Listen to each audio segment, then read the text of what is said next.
Cousin تھی جس کا نام آیت تھا۔ میں روز ان کے گھر کھیلنے جاتی تھی۔ ان کا گھر ہمارے گھر سے تھوڑے ہی فاصلے پر تھا۔ وہ میری کزن بھی تھی اور میری ایک اچھی دوست بھی تھی۔ میں روز ان کے گھر جاتی تھی اور ہم دونوں کھیلتے تھے۔ ان کے گھر میں ایک نیم کا درخت تھا، ہم اس کے نیچے بیٹھ کے کھیلتے تھے۔ پر جیسے ہی مغرب ہوتی تھی، آیت کی امی جو میری خالہ تھی، وہ مجھے اور آیت کو کہتی کہ اب وہاں سے اٹھ جاؤ اور کمرے میں جا کے کھیلو۔ وہ کہتی تھی کہ مغرب کے بعد درخت کے نیچے مت کھیلا کرو۔ ہم روز ایسا ہی کرتے تھے، شام میں وہاں درخت کے نیچے کھیلتے تھے اور مغرب میں کمرے میں کھیلنے چلے جاتے تھے۔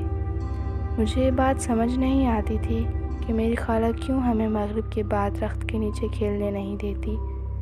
ایک دن میں آیت لوگوں کے گھر کھیلنے جا رہی تھی۔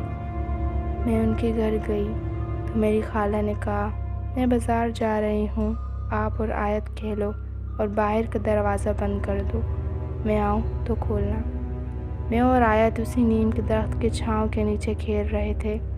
کھیلتے کھیلتے کافی وقت ہو گیا، مغرب کی اذانیں ہو رہی تھی اور سردیوں کے دن تھے تو اندھیرا بھی جلدی ہو رہا تھا۔ خالہ ابھی تک بازار سے نہیں آئی تھی۔ میں نے آیت سے کہا کہ خالہ نے کہا ہے کہ درخت کے نیچے مغرب کے بعد مت کھیلو، چلو کمرے میں چلتے ہیں۔ آیت کہتی ہے، چھوڑو، ابھی میں اندر نہیں جا رہی، یہیں کھیلتے ہیں، جب میری امی بازار سے آ جائے تو پھر اندر چلے جائیں گے۔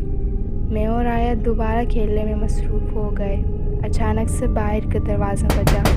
میں نے آیت سے کہا کہ جاؤ دروازہ کھولو، آپ کی امی ہوگی۔ آیت بس چپ چاپ مجھے دیکھ رہی تھی اور جیسے وہ میری بات سن ہی نہیں رہی تھی، خاموشی سے بس مجھے دیکھ رہی تھی۔ میں نے آیت سے کہا، مجھے ڈرانا بند کرو اور دروازہ کھولو۔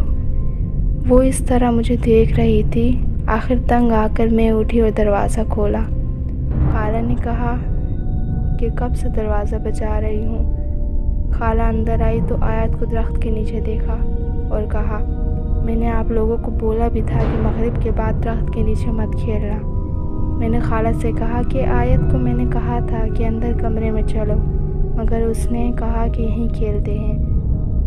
خالہ نے آیت کو کہا کہ اب اٹھو اور دونوں کمرے میں چلو۔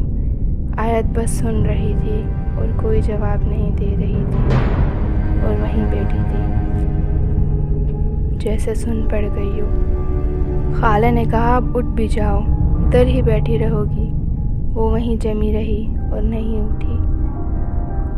خالہ نے کہا، آیت اب بس کرو اور اندر جاؤ۔ خالہ نے مجھ سے کہا کہ آپ کی اور آیت کی لڑائی ہوئی ہے کیا؟ میں نے کہا نہیں، یہ تو کب سے ایسے ہی بیٹھی ہے، میں نے بھی ایسے ہی کہا تھا کہ دروازہ کھولو، پر تب بھی اس نے کوئی جواب نہیں دیا۔ خالہ بہت ڈر گئی تھی کہ آیت کو کیا ہوا ہے، کسی کی کوئی بات نہیں سن رہی۔ خالہ نے مجھ سے کہا کہ آپ گھر جاؤ، بہت دیر ہو چکی ہے۔ میں نے آیت سے کہا، میں جا رہی ہوں، پر اس کا تب بھی کوئی جواب نہیں آیا، وہ ویسے ہی سن بیٹھی تھی۔ میں اپنے گھر چلی گئی۔ میں نے اپنی امی سے کہا کہ امی، آیت عجیب ہے، میرے ساتھ آج اس نے صحیح سے نہیں کھیلا، اب میں اس سے ناراض ہوں۔ میری امی کو میں نے سب بتایا۔ اتنے میں امی کا فون بجا۔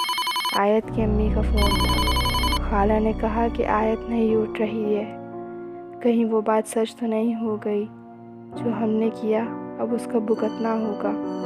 میری امی نے کہا، تم پریشان مت ہو، ایسا کچھ نہیں ہوگا، تم بس مولوی صاحب کو بلاؤ، ہم دیکھتے ہیں کہ کیا ہونا ہے۔ میں اور میری امی آیت کے گھر گئے۔ آیت کی امی نے کہا، وہ اب ہم سے بدلہ لے گی، ہم نے اس کی بیٹی کو مارا ہے، اب وہ ہماری بیٹی کو قابض کر رہی ہے اور ہماری بیٹی پہ قابض ہو جائے گی۔ اتنے میں دروازہ بجتا ہے۔